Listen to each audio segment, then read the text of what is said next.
상상해보세요. 힘든 한 주를 보냈습니다.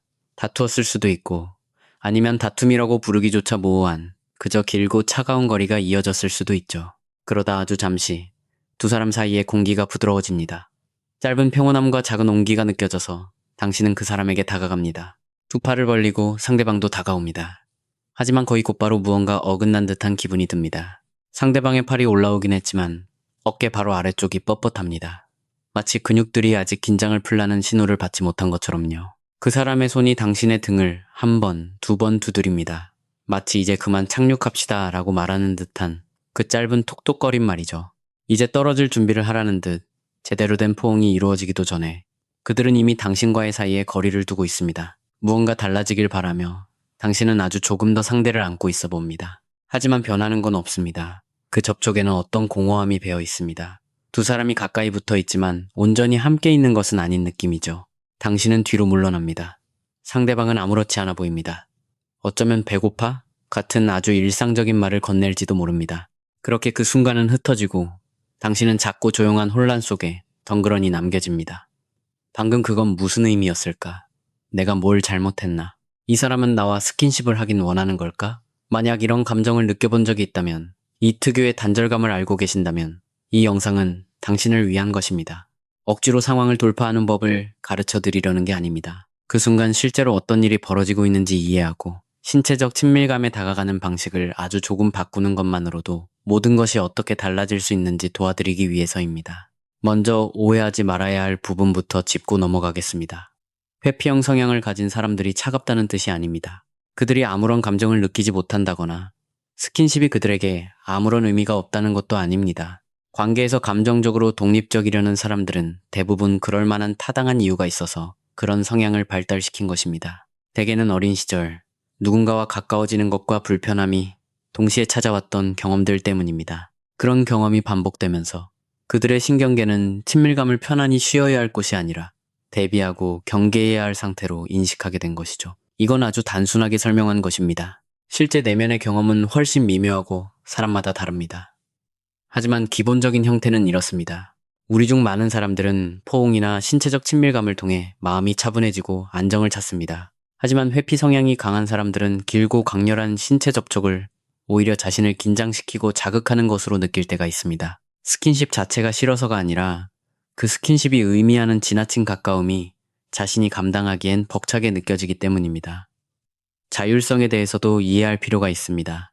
이런 패턴을 가진 많은 분들은 자신이 완전히 준비되지 않은 상태에서 누군가 자신의 신체적, 감정적 영역에 들어오는 것에 대해 아주 예민한 감각을 가지고 있습니다. 항상 의식적이거나 이성적인 것은 아닙니다. 하지만 자신이 마음의 준비를 한 것보다 포옹이 조금 더 길어지거나 아직 마음이 온전히 열리지 않은 타이밍에 스킨십이 훅 들어오면 그들의 몸은 그것을 위안이 아닌 가벼운 압박감으로 기억하게 됩니다. 그렇다고 이들이 교감을 원하지 않는다는 건 아닙니다. 오히려 교감을 원하지만 자신이 믿을 수 있는 방식이기를 바라는 것에 가깝습니다. 자신이 편안하게 다가갈 수 있을 만큼 충분한 공간과 여유가 있는 방식 말이죠. 그렇다면 질문을 던져봐야 합니다. 우리가 포옹할 때 어떤 행동을 하길래 그들이 그 자리에 머물기 힘들어하는 걸까요? 가장 흔한 실수는 전적으로 사랑하는 마음에서 비롯됩니다. 그래서 더 조심스럽게 살펴볼 필요가 있죠. 우리는 상대방이 준비된 것보다 더 오래 상대를 붙잡고 있습니다. 보통 이런 식으로 일어납니다. 상대가 등을 톡톡 두드리거나 무게중심이 미묘하게 뒤로 쏠리거나 팔에 힘이 빠지는 것을 당신도 느낍니다. 이건 작은 작별 신호입니다. 극적이거나 차가운 행동이 아니라 단지 지금 이 순간 자신이 감당할 수 있는 친밀감의 한계에 도달했다는 조용한 표현일 뿐입니다. 하지만 당신은 아직 떨어질 준비가 안 되었기 때문에, 더 많은 온기가 필요하기 때문에, 혹은 이제야 포옹이 제대로 느껴지기 시작했기 때문에 몇 초 더 상대를 꽉 안아버립니다. 상대의 등을 조금 더 단단히 누르면서 팔을 풀지 않는 거죠. 당신에게 그 추가적인 몇 초는 마침내 서로 통했다는 느낌을 주겠지만 상대방에게는 갇혀버린 것처럼, 문이 닫히는 것처럼 느껴질 수 있습니다. 과장이 아닙니다. 누군가 아무리 부드럽게라도 이제 충분하다는 신호를 보냈는데 상대방이 놓아주지 않을 때 일어나는 일입니다. 자유롭고 싶을 때 억류된 것 같은 은근한 답답함을 경험하게 만드는 것입니다. 그리고 다음에 다시 포옹할 기회가 오면 머리로는 잊었을지 몰라도 그들의 몸 한구석은 그 답답했던 순간을 기억하고 있습니다. 몸은 모든 걸 기억하니까요. 이와 비슷한 몇 가지 실수들도 알아둘 필요가 있습니다. 상대가 아직 당신에게 완전히 마음을 열지 않았는데 정면으로 다가가는 것입니다. 정면으로 꽉 껴안는 것은 많은 에너지를 요구합니다. 너무 가깝고 너무 직접적이며 빠져나갈 틈을 주지 않죠. 친밀감이 강요되는 것이 아니라 스스로 선택하는 것이라고 느껴야 하는 사람에게 이런 정면 포옹은 교감이라기보다는 정면 돌파나 대결처럼 느껴질 수 있습니다. 잘못된 타이밍에 다가가는 것도 문제입니다. 상대가 무언가에 집중하고 있거나 스트레스를 받고 있을 때, 마음의 여유가 전혀 없을 때 깊은 스킨십을 시도하는 것이죠. 이건 누군가 간신히 기대어 버티고 있는 문을 밖에서 시끄럽게 두드리는 것과 같습니다. 그들은 이미 자기 안에 무언가를 감당하고 있었는데 이제 당신의 감정까지 감당해야 하는 상황이 되어버리는 겁니다. 포옹에 질문을 담는 것도 피해야 합니다. 어떤 포옹은 그저 포옹일 뿐입니다. 하지만 불안형 애착 성향을 가진 분들은 잘 아시겠지만 때로는 포옹이 이런 질문을 던지는 수단이 되기도 합니다. 우리 괜찮은 거지? 아직도 날 원해? 내가 당신에게 충분한 사람이야?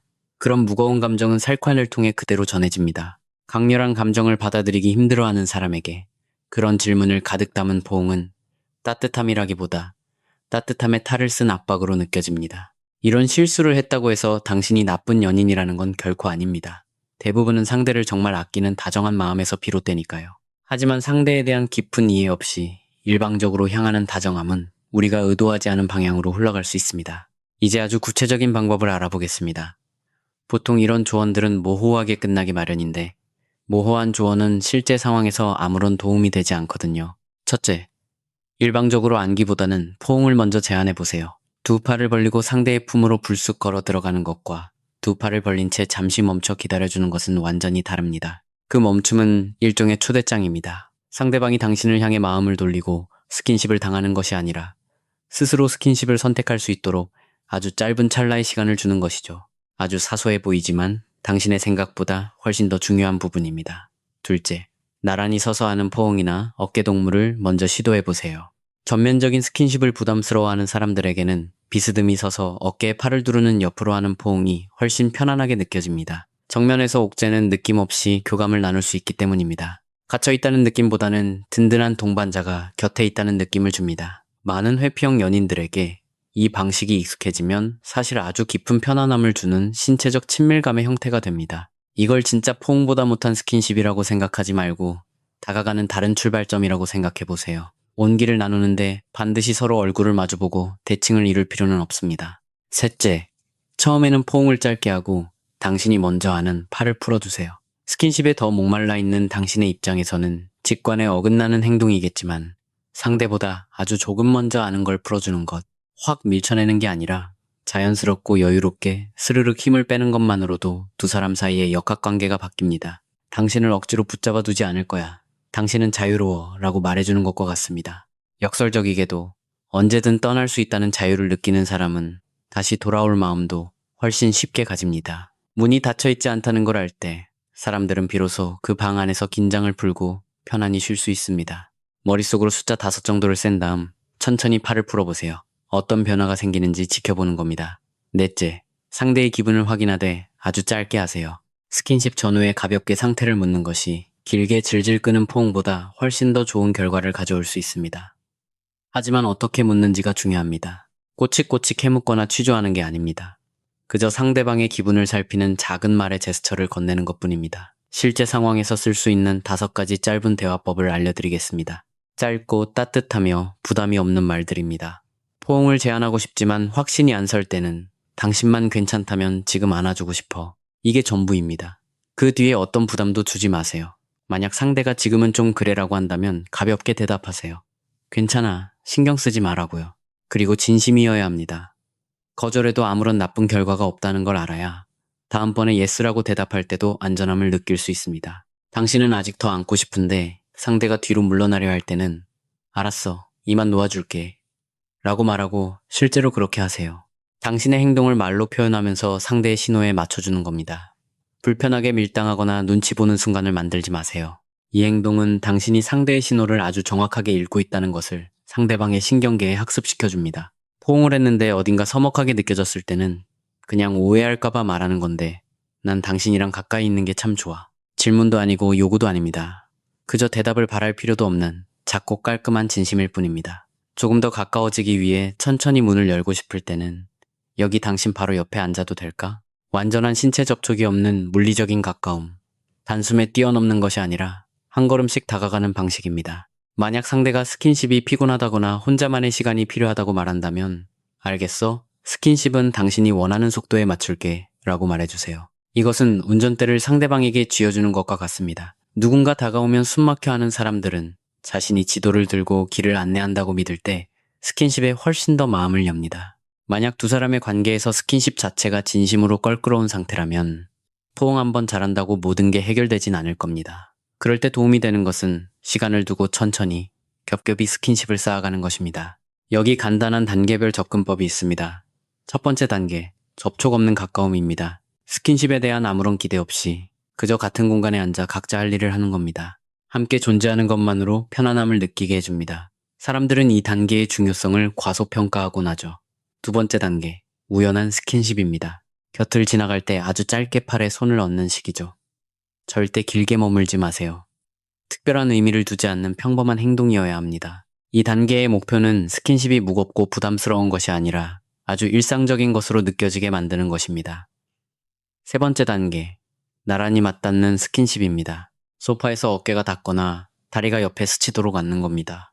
접촉은 일어나지만 누구도 의도하지 않은 듯한 거리감이 중요합니다. 부담 없고 우연인 척할 수 있고 안전한 느낌을 주죠. 네 번째 단계, 의도적인 짧은 스킨십입니다. 짧게 손을 잡거나 상대의 어깨에 잠시 이마를 기대는 등 자연스럽게 시작하고 자연스럽게 끝나는 작은 행동들입니다. 이 스킨십이 상대방에게 뭔가 감당해야 할 숙제처럼 느껴지기 전에 당신이 먼저 손을 놓아주는 것입니다. 다섯 번째 단계, 앞서 설명한 어깨 동무나 옆으로 하는 포옹입니다. 따뜻하지만 숨통이 트여 있고 상대를 완전히 가두지 않는 방식이죠. 많은 회피형 연인들에게 이곳은 안심하고 마음을 내릴 수 있는 아주 좋은 안식처가 됩니다. 여섯 번째 단계, 짧은 전면 포옹입니다.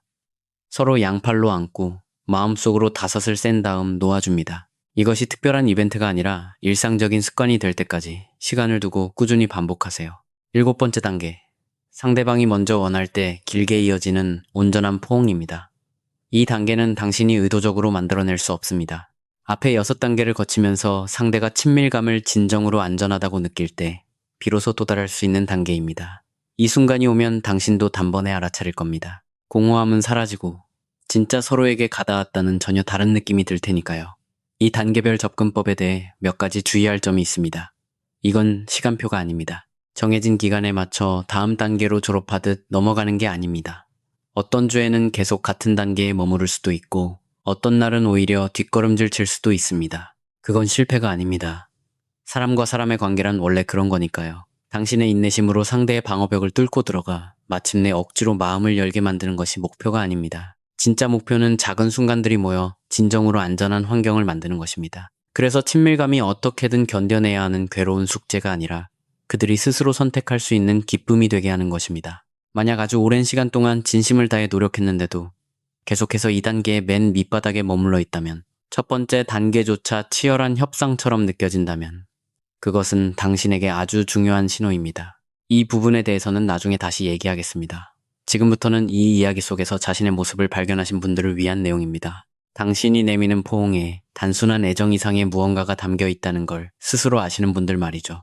때때로 당신이 그 스킨십을 통해 간절히 찾는 것은 안도감일 겁니다. 내가 사랑받고 있다는 신호, 내가 안전하다는 확인, 그 사람을 서서히 잃어가는 게 아니라는 증명 같은 것 말입니다. 이 부분에 대해 아주 솔직하게 말씀드리고 싶습니다.